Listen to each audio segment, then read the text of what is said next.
guest. Let me start from very small questions, but I need a very instant answers in 5 seconds.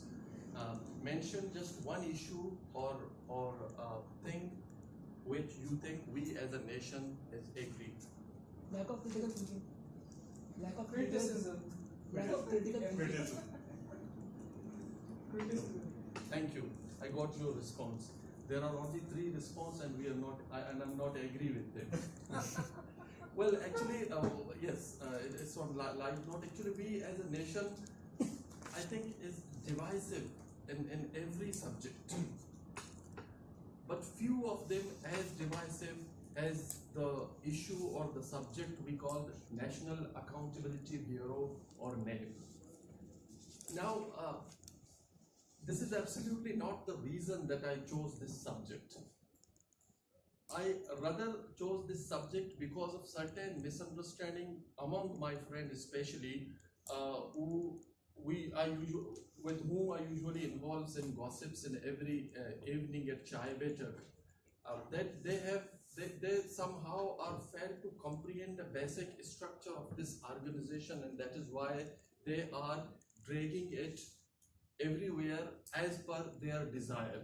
I think it is time we need to look at with most empathy, with the sense of understanding how or what is it and what is it doing. I just wanted to take these 5 to 6 minutes which is allocated to me, just to try a very basic structure of this organization, so can we understand in an extent of it, because you cannot cover every dimension of this organization. Let's begin from the beginning. This organization is comparatively new. It came into being by 1999 through a legal instrument, and it is autonomous and independent body. What does it mean by autonomous and independence? The chairman of this body is responsible and everyone is answerable to the chairman. No one can interfere in its affairs except Supreme Court of Pakistan. It is, as we all learned, that it's an anti-corruption body which usually work to ensure the transparency in the financial affairs. But one misunderstanding which I want to clear is that there, contrary to the popular perception where people believes that this organization for me, for Asghar, for someone who is working with the government organization. But let me tell you that everyone can come under its radar. So in a way, all of you are in the firing line when it comes to the mandate of NAB. So be careful when you do anything the next time. Well, the hierarchy is the chairman and the director general in all zone. It has a 7 zone in different part of the country, including all provincial capital.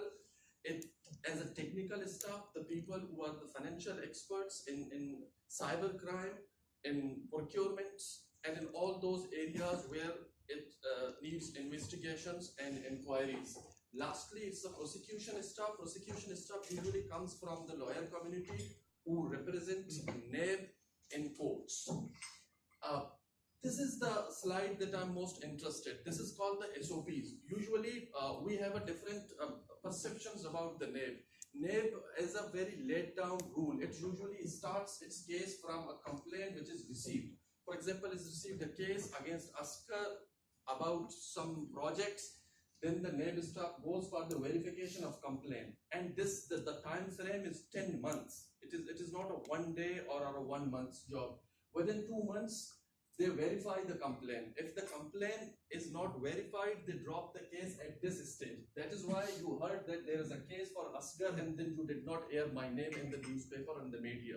It means that they drop the case at this stage. Once it is proved that there is some hanky-panky somewhere against Asghar, they will advance their cases into inquiry stage, which takes usually 4 months. In the 4 months, they dig deeper and find out the things in the books, in the record, to find out any wrongdoing which was done by me. After 4 months, if they found sufficient evidence to go against me, they will go. Otherwise, they will drop their cases at this stage. The next stage is investigation. the investigation is something that they will, for NAB, there's a difference between inquiry and investigation. Inquiry is the examination or the interrogation of something or somebody, while investigation is still dig deeper than the inquiry and find out the more detail about the issue. After this inquiry, when you are not clear in this inquiry, then a reference will be filed against you in the court. So this is the process usually NAB follow. Then there are NAB courts. These NAB, once a reference is filed against you, then they drag you in the NAB courts. The judges or the NAB courts comes from the judiciary. So there are two independent bodies who confront each other in order to determine my fate. There are some rules, the exceptions, the rule which is usually violated by NAB because it is within the law to violate these rules. For example, the arrest power. Sometimes usually they arrest people after the reference is filed, but they even arrest people before the arrest, before filing the reference, if they believe that Asghar will go out of the country or he influenced somebody to change the record. Similarly, they also bypass the steps which I just mentioned, and the time frame is also not fixed. If Supreme Court says that you have to complete something within 2 months, then the 10 months framework will be violated because on the advice of Supreme Court. So time frame is not fixed. Now this is the chart. Just remember, I want you to see this one. Complaint received 44,000, 1,700, and then 80, then this one, and the reference filed 480. Why this figure is bigger than this one? This is supposed to be the reduced.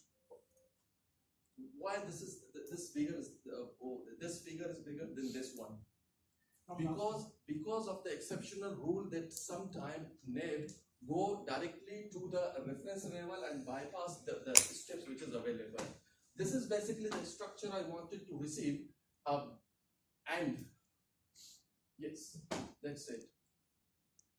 Thank you.